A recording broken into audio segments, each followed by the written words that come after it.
It really hits you, doesn't it?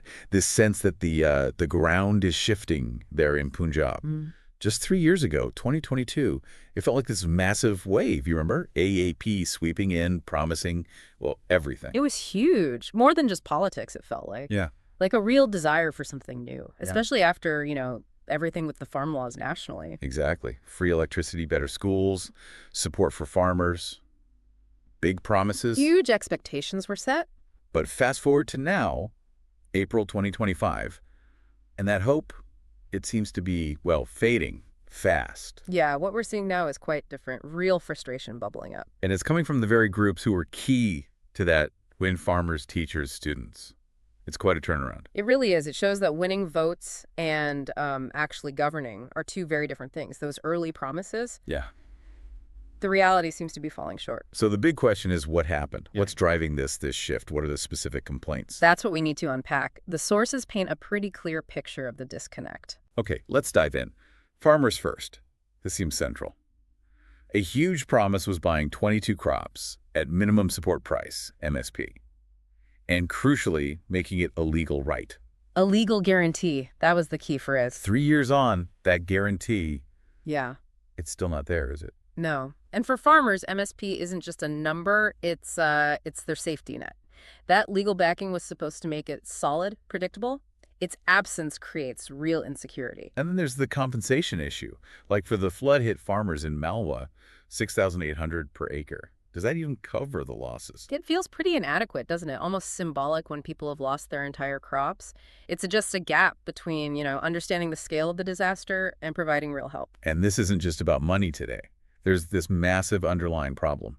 Groundwater, what was it, 115 out of 153 blocks are overexploited? That's alarming. It's an existential threat to Punjab's farming future. Farmers live this every day. They see the water levels dropping. And that big canal project, the one meant to help, still pending since, 1986?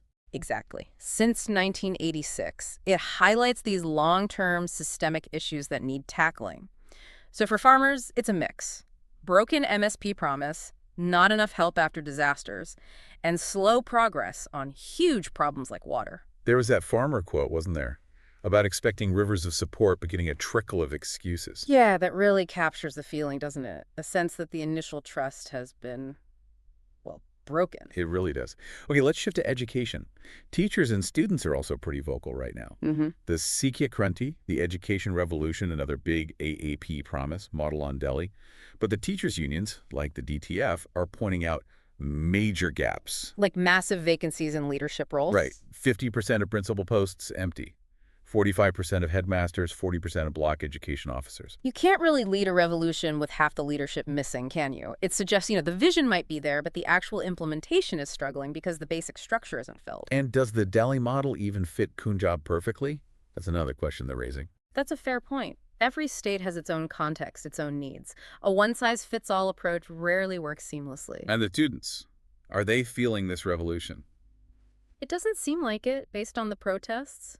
The Punjab Students' Union is out there talking about a lack of jobs. They're just not seeing the opportunities they were hoping for. I saw that quote from a student protester calling Punjab a land of dead-end roads.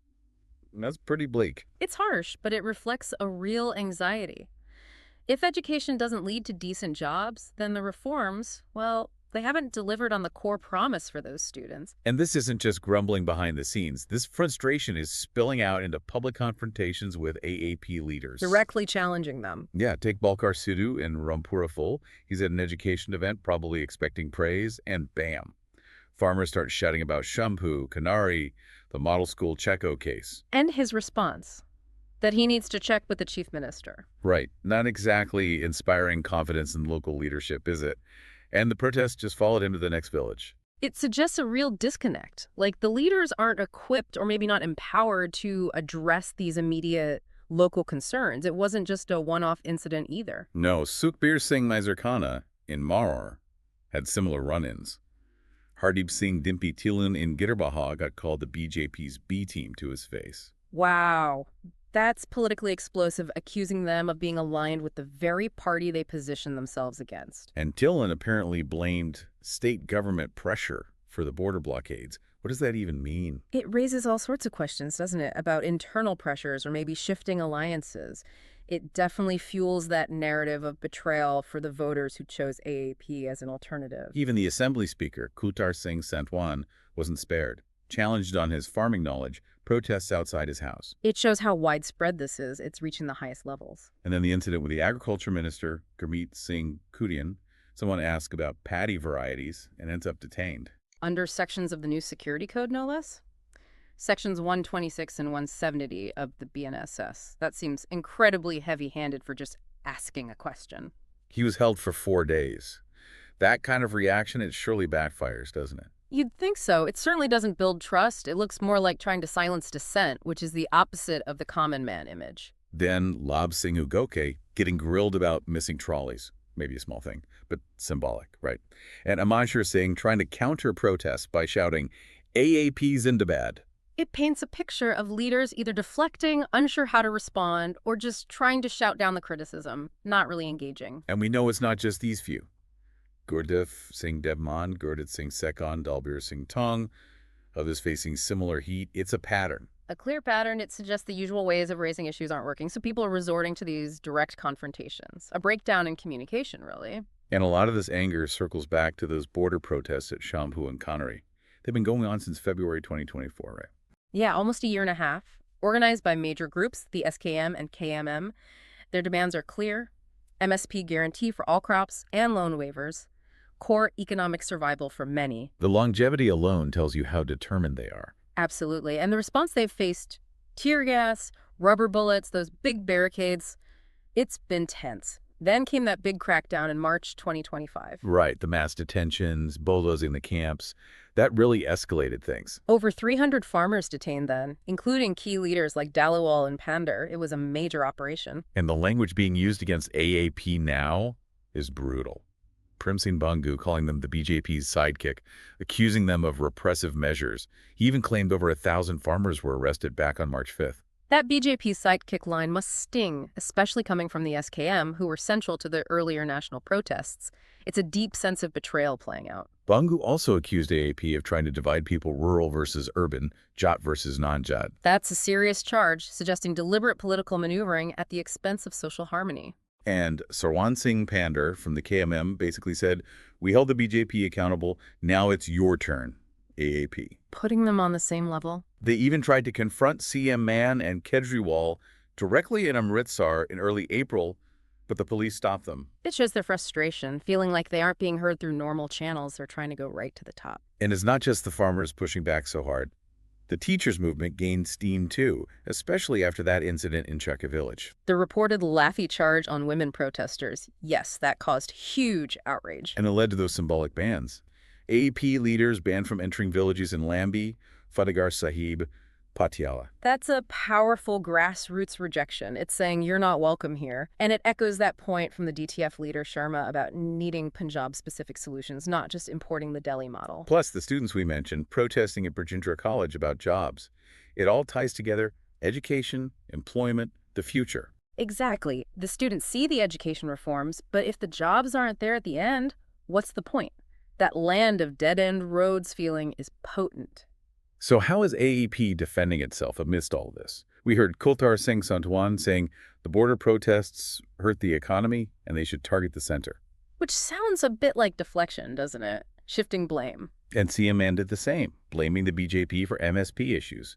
Even held that protest himself last Diwali.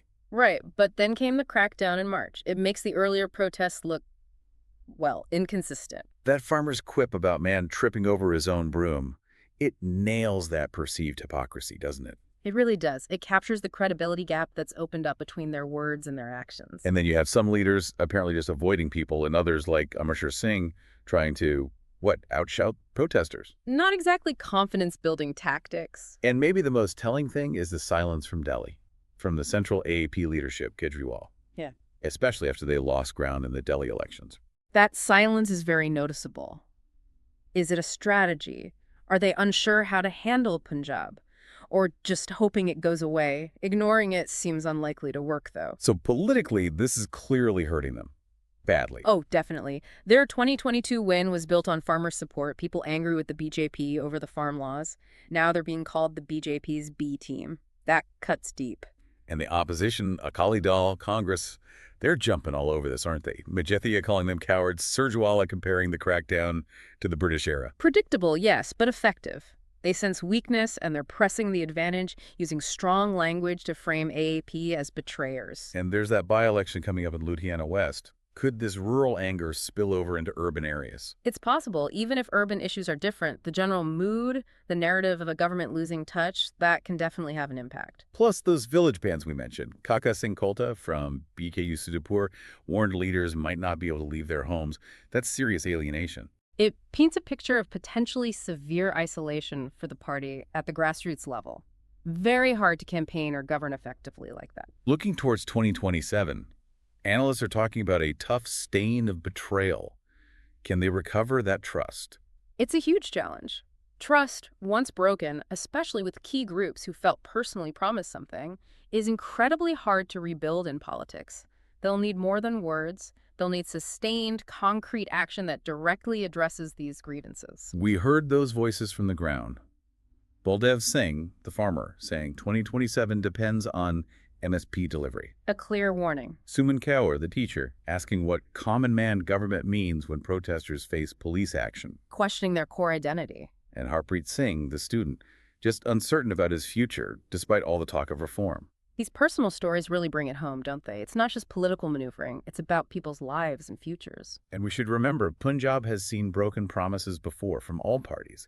AAP came in promising to break that cycle. Exactly. They rode a wave of reaction against that history. The current situation suggests to many that maybe it's the same old cycle repeating. As Kaka Singh Kolta said, Punjab's people watch, and they act. They don't just listen. They have a history of holding leaders accountable. The 2020-21 farmers' agitation showed their power. And now, with teachers and students also protesting, it's clearly broader than just agriculture. Taking a wider view, does Punjab's situation tell us something about India more broadly? About the challenges in agriculture, education, jobs? I think it does. Punjab is, the Green Bowl. Issues like MSP, water depletion, declining farm income, these resonate across India's heartlands. It's about dignity and survival in rural areas. And the student and teacher protests. They tap into national struggles for better education, for jobs that match aspirations, the youth bulge, the job market challenges. These are everywhere. AAP's struggles in Punjab might be seen as a missed opportunity to show a different path on these national issues. So summing up, it's a pretty serious storm. AAP is weathering in Punjab. Discontent on multiple fronts, farmers feeling betrayed on MSP, teachers and students seeing unfulfilled promises in education and jobs, and leaders facing direct, angry confrontations. That's the picture, yes. The initial euphoria of 2022 seems long gone, replaced by significant disillusionment and anger, stemming from that gap between promises and perceived performance. And the big question hangs there. Can they fix this? Can they rebuild that trust with the very people who put them in power?